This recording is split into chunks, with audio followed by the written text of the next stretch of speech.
Ayaw ikasakit ang pag-asinso sa ubang tao. Sanglit himua silang inspirasyon. Kung naabot nila ang ilang pangandoy, pasabota, kaya sabnimong abuton ang imong mga damgo sa kinabuhi. Ayaw kabalaka nga ang mga susama nimong edad karon aduna nay balay, sakyanan ug kaugalingong pamilya, samtang ikaw wala pa.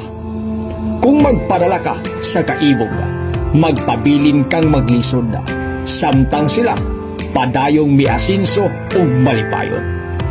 Siguro naglibog ka kung unsaon nimo pagpalambo ang imong kinabuhi, nga idlas magkayo ang oportunidad sa imuha. Ingnunti ka, basig imbis nga maningkamot ka, apan nagkabisi na hinuon ka da panghimantay sa ilaha. Amiguha ang mga taong miasinso, dili aron mo take advantage ka, apan aron na makaton ka kung giunsa nila.